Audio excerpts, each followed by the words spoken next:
Hi hello எல்லோரும் நல்லா இருப்பீங்கன்னு நினைக்கிறேன். நாங்களும் நல்லா இருக்கோங்க. ரொம்ப நாளைக்கு அப்புறம் ஒரு லாங் வீடியோ, அதுக்கப்புறம் ஓன் வாய்ஸில் பேசுகிறேன். ஸோ வாங்க பார்க்கலாம். இன்றைக்கி என்ன அப்படின்னா, சிம்பிளாக ஒரு தண்டுக்கீரை பொரியல் பண்ணலாம் வாங்க.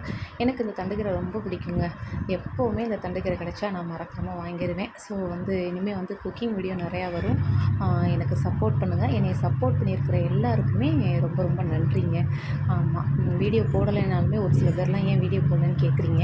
ஒரு அன்போடு அவங்க எல்லாருக்குமே என்னோடய மனமார்ந்த நன்றிகள். ஃபஸ்ட்டு தண்டுக்கீரையை நல்லா கட் பண்ணிக்கோங்க. குட்டி குட்டியாக கட் பண்ணிவிட்டு அலசுங்க. ஏன்னா பொதுவாக அந்த தண்டுக்கீரையெல்லாம் கீழேருந்து வளர்கிறனால அதில் மண் நிறையா இருக்குங்க. நான் முடிஞ்ச அளவுக்கு ஒரு 3-4 அலசாச்சு அலசிடுவேன்.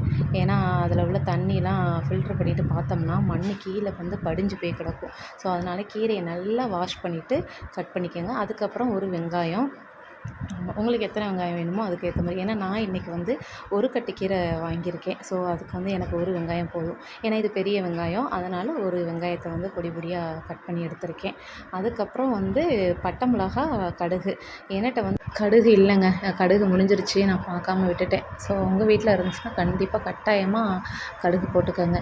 என்ன கீரைலாம் சமைக்க தெரியாதா, இதெல்லாம் ஒரு வீடியோன்னு போடுறீங்க அப்படின்னு நிறையா பேர் கேட்பீங்க. மோஸ்ட் ஆஃப் த பீப்புள் கேட்பீங்க. ஆனால் அந்த கீரையுமே எப்படி செய்கிறதுன்னு தெரியாத ஒரு சில பிகினர்ஸ் இருப்பாங்க இல்லையா, அவங்களுக்கு தாங்க இந்த வீடியோ. ஸோ பிடிச்சிருந்தால் கண்டிப்பாக லைக் பண்ணி, ஷேர் பண்ணி, கமெண்ட் பண்ணுங்கள். மறக்காமல் என்னோடய சேனலுக்கு சப்ஸ்கிரைப் பண்ணிக்கோங்க. ஆமாம், ஒரு தாளிப்பு பாத்திரம் வச்சு அதில் தேவையான அளவு கொஞ்சமாக ஆயில் விட்டு, கடுகு இருந்தால் கடுகு போட்டுக்கோங்க. 2 பட்டை மிளகாய், ஏன்னா முகி சாப்பிட்றதுனால நான் பட்டை மிளகாய் கம்மியாக போட்டிருக்கேங்க. அப்புறம் ஒரு வெங்காயம் போட்டு நல்லா வதக்கிக்கோங்க. நல்ல வெங்காயம் ப்ரௌனாக ஆன பிறகு நம்ம அலசி வச்சுருக்க கீரையும் போட்டு நல்லா பெரட்டி விட்டு கிண்டி விடுங்க. அது நல்லா வேகட்டும். ஆமாம், பொதுவாக நம்ம இந்த கீரைகளெல்லாம் மூடி போட்டு வேக வைக்கக்கூடாதுன்னு சொல்லுவாங்க. நான் சின்ன பிள்ளையாக இருக்கும்பொழுது என்னுடைய அம்மா, என்னுடைய பாட்டிலாம் சொல்லியிருக்காங்க. ஸோ நீங்கள் அந்த தப்பை பண்ணிடாதீங்க. ஆமாம், நான் முகிக்காக கொஞ்சம் தண்ணியாக வச்சுருக்கேங்க. ஆமாம், அந்த கீரை அலசின தண்ணி இருக்கும் இல்லையா, அந்த தண்ணியை வெந்த பிறகு அந்த தண்ணியை ஊற்றி முகிக்கு சோறு ஊட்டுவேன். ஆமாம், பாப்பாவுக்கு சாலிட் ஃபுட் ஆரம்பித்ததுலேருந்தே நான் அப்படி தாங்க பண்ணுவேன். ஸோ நீங்கள் வேணும்னா கீரையை நல்லா ஃபில்ட்ரு பண்ணி வடிச்சிட்டு போடுங்க.